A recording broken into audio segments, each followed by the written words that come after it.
Alongside Jesse Simonton, I'm Austin Price here from Ben Hill Griffin Stadium on this Saturday. A little mini podcast. Instant reacts. Yeah, instant reacts following Tennessee's 34-3 loss, Jesse. Discouraging. And apologize for the wind. It is a windy day here in Gainesville. The wind just did not blow Tennessee's way at all. The few good plays they did have were negated by either penalty, subsequent turnover. Just a struggle for Tennessee from the outset, and you kind of had a bad feeling when you found out veteran guys like Will Ignott, Jameer Johnson were not here, just based off the fact that they depend on those guys. I mean, are they great players?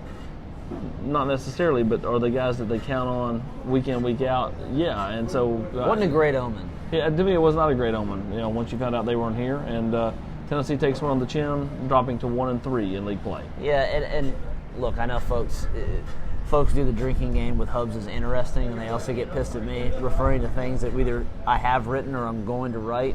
But the 10 things I think is specifically for these sorts of reasons. We both said in the Friday pod too, how important was it for Tennessee to get off to a fast start? Nooner. It's going to be a sleepy game in the swamp. The students aren't going to show up. And they were late.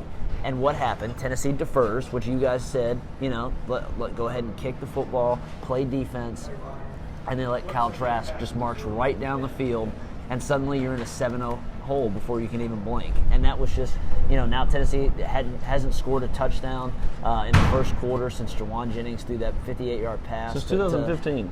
To Josh Dobbs, and it's just these slow starts continue to bite them in this series. And then, from there, Tennessee did respond with a decent drive, did not get any points. They had to punt. They get a stop. Obviously, they caught a bad break with the Warren Burrell fumble. Goes out of bounds. They don't get that turnover. Right back, though. But they got it right back, and what happens? Garantano takes him down for whatever reason on 3rd and 2 from the goal line. You said it right before the play. This is 2-down territory. Jeremy should go for 2. You have 2 shots here. Again, didn't even get an opportunity. They throw the ball over the middle. To 20. They throw the ball over the middle. And again, it gets tipped and intercepted, and I think that just, it completely kind of changed whatever potential confidence that their quarterback had. Garantano was not the same after that. Started 5 of 6, was 3 of 9 before getting pulled in the second quarter. And it just, kind of spelled the calamity of errors that was Tennessee's offense on Saturday. I mean, it was kind of the yakety sax unit. When you look at the drive chart, Austin, I mean, look at this. I mean, it's punt, interception, punt, field goal, interception, punt, fumble, interception, game over. I mean, that is about as dysfunctional as you'll see from a 60-minute performance from an offense. Yeah, I mean, what did you make of the decision to go back to JG? Was that more just along the lines of, hey, he's probably not the best guy for this job, but he's the only guy we got that we feel like that could conceivably win a game down the stretch? Well, I'll say this. I think there's a lot from those post-game press conferences that are completely worthless, but 2 of the more interesting comments that came out of the post-game availability this afternoon. One was what you've talked about all off season. Jeremy Pruitt has bestowed this confidence that Jarrett Garantano is our quarterback. He has said it multiple times on the record. He has told folks, behind the scenes, this is the guy we're rolling with. And it was just a week ago that, he said Jarrett Garantano is our quarterback. And yet after the game today, that answer, I asked him in a follow-up question, are you opening this thing back up? Because he was also very critical specifically of plays that Jarrett did and did not make today. And he said every competition's open. Now, that's not completely saying that Brian Maurer has a shot at this job, but that is a far cry and the complete antithesis to how Pruitt has approached his quarterback position throughout this offseason and through the first 3 games. The other interesting comment to me was Daniel Batuli basically saying, we practiced against all this stuff in terms of trying to defend Cal Trask, the RPOs, the zone stuff. Which goes back to the first game when Darrell Taylor kind of came out and said we didn't watch enough film. Yeah, it's just not quite the same, but kind of similar. How many times can you say lack of execution? I mean, there's a virus within this program, within this team that clearly, it's not just that they don't know how to win. They don't know how to just avoid even losing by just embarrassing fashion at times. I mean, this. You and I both agreed this loss was worse than year one. 6 turnover loss to Florida. Well, yeah, because I mean, like, while it is in Gainesville, not Knoxville, I mean, a year ago you're trying to find your footing as a program. All this kind of angst of the Butch guys versus the Pruitt guys, and this year, I mean, the roster's more than 50% Jeremy's, and so this one's where you're facing a backup quarterback and a guy who's not started a game since he was a freshman in high school. And he almost threw for 300 yards, and if Copeland doesn't drop a touchdown, he throws for 350. I mean, it's. But here, I'll circle back to. I mean, like, everyone wants to know about Garantano, Maurer, what's going to happen moving forward. I did think to go in a very roundabout way to answer your initial question. What did I think about him putting him back in the game? I mean, I think we both agree that if Tennessee's going to win this season, they need number 2 to be behind center. And it's not a shot at Maurer, it's not a shot at JT Strout. I just don't think either one of them are ready. You saw it. Maurer did give the offense some juice. I think that's, undeniable. He did give them some life, but he's also very limited in what he can do and the reads he can make. He made 2 nice RPO throws, and then as Pruitt said, he nearly threw. They got multiple a field goal out of this. He nearly threw multiple picks and then did throw an interception. So the upside is just not there. So I think he went back to number 2. I think he went back to Jarrett to say, hey, you can't. I'm not going to quit on you, but you can't quit on us either.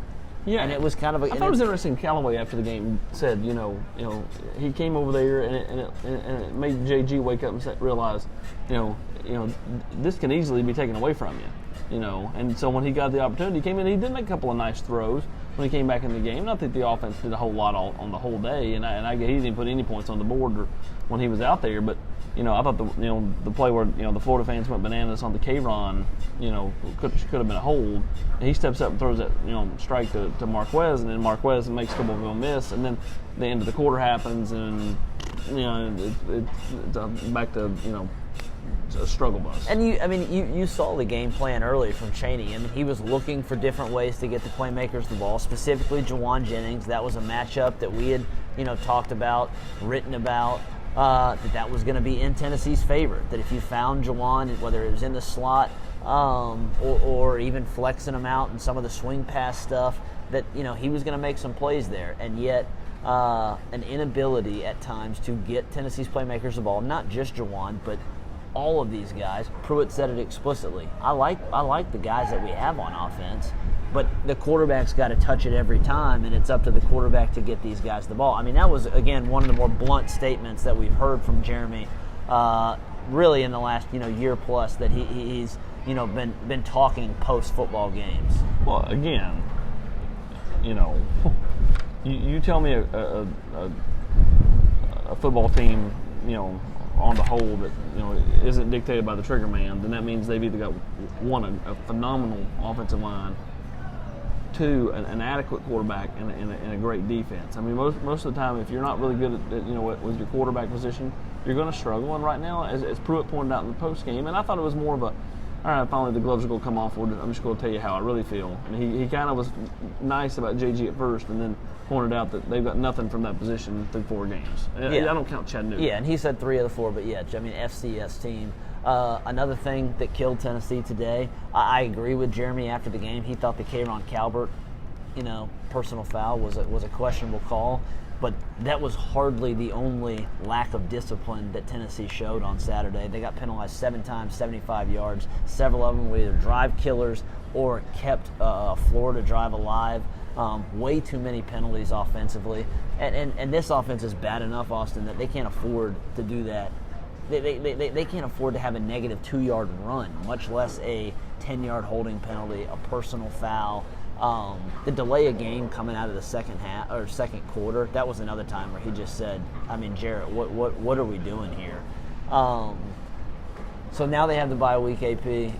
Spinning this forward, are there really any positives? What can be taken away from this? Kennedy and these guys kind of regurgitated the same, control the controllables, and we're going to get together and the execution and all this kind of stuff. But I mean, like, what can Tennessee get? I thought Daniel Batuli was one of the few guys today who played well, and clearly after the game, this loss kind of was eating at him. I mean, he kind of, he had a different demeanor than I thought than the other 4 players that came into that room. Well, I mean, it's his last go around, so why would it not eat at him? I mean, like, I think Trey Smith was very tempered in his talk with the media afterwards. First time we've really got to talk to him. Interesting decision to bring out Trey. I almost wonder if he asked to do that because he's kind of a blunt, honest guy, and it's with all that he's kind of risking by being out there playing. You have to wonder, and nobody really wants to ask that question. Hey, do you ever sit back and go, why am I doing this?